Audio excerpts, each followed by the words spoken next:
प्रिय देशवासियों, आप सभी को हिंदी दिवस की हार्दिक शुभकामनाएं।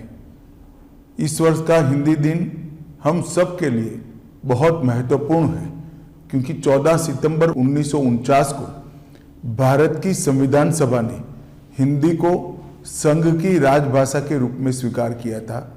इसका 75वां साल पूरा हो रहा है और एक प्रकार से हम इस वर्ष राजभाषा हीरक जयंती मनाने जा रहे हैं। ये 75 साल की यात्रा हिंदी के लिए, राजभाषा के लिए और हमारी सभी राज्यों की अपनी अपनी भाषाओं के लिए बहुत महत्वपूर्ण रहे हैं। हिंदी ने कई उतार चढ़ाव देखे हैं, परंतु आज मैं इस मकाम पर खड़े रहकर निश्चित रूप से कह सकता हूं कि हिंदी और किसी स्थानीय भाषा के बीच में कोई स्पर्धा नहीं है। हिंदी एक प्रकार से सभी स्थानीय भाषाओं की सखी है, एक दूसरे के दो पूरक है। चाहे गुजराती हो, मराठी हो, तेलुगु हो, मलयालम हो, तमिल हो या बांग्ला हो, हर भाषा हिंदी को मजबूती देती है, हिंदी हर भाषा को मजबूती देती है। और इसीलिए आप हिंदी के आंदोलन को ध्यान से देखेंगे तो चाहे राजगोपालाचारी जी हो, महात्मा गांधी हो, सरदार वल्लभ भाई पटेल हो, लाला लाजपत राय हो, नेताजी सुभाष चंद्र बोस हो या फिर आचार्य कृपलानी हो, ये सभी एक प्रकार से नॉन हिंदी भाषी क्षेत्रों से आते थे। और जो समिति बनाई गई वो समिति भी श्री आयंगर और के.एम. मुंशी के नेतृत्व में बनाई गई थी, जिसने हिंदी को राजभाषा के रूप में मान्यता देना और हिंदी और हमारी बाकी सारी भाषाओं को ताकत देने का एक रिपोर्ट हमारी संविधान सभा के सामने रखा था।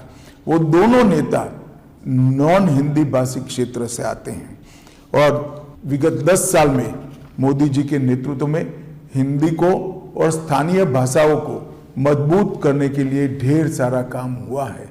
मोदी जी ने अनेक अंतर्राष्ट्रीय मंचों पर गौरवपूर्वक हिंदी में संबोधन देकर हिंदी के महत्व को न केवल देश, समूचे विश्व के सामने रखने का काम किया है और हमारे देश में हमारी भाषाओं के प्रति गौरव के भाव को बढ़ाया है।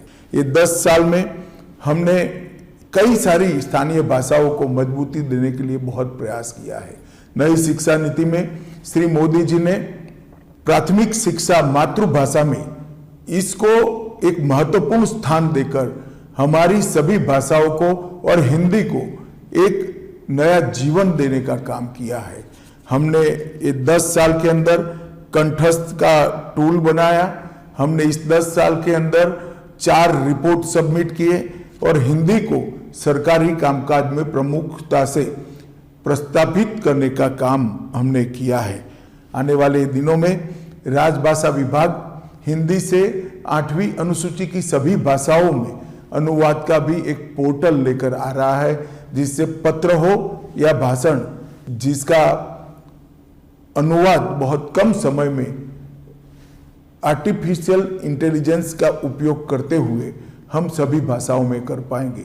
मैं मानता हूं इससे भी हिंदी को और स्थानीय भाषा को बहुत मजबूती मिलेगी। और मैं आज फिर से आप सभी को कहना चाहता हूं कि हमारी भाषाएं विश्व की सबसे समृद्ध भाषाओं में है। हिंदी ही है जो हम सबको जोड़ने का काम करती है, हमारी सब भाषाओं को जोड़ने का काम करती है। और संविधान सभा की जो स्पिरिट थी कि एक स्वदेशी भाषा में सभी देश के नागरिक एक दूसरे के साथ संवाद करें, चाहे हिंदी हो, तमिल हो, तेलुगु हो, गुजराती हो।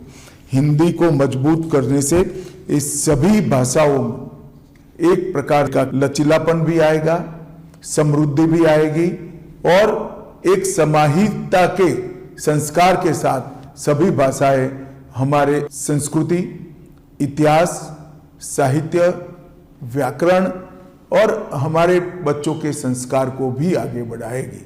अतः मैं सभी देशवासियों को अपील करना चाहता हूं कि हिंदी दिन पर आइए हम संकल्प करें, हिंदी को मजबूत करें, हिंदी के साथ साथ हमारी स्थानीय भाषा को भी मजबूत करें और राजभाषा विभाग का जो ये काम है ये काम को आपका समर्थन करिए।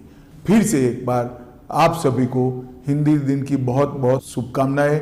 आइए हम राजभाषा को मजबूत करें। वंदे मातरम।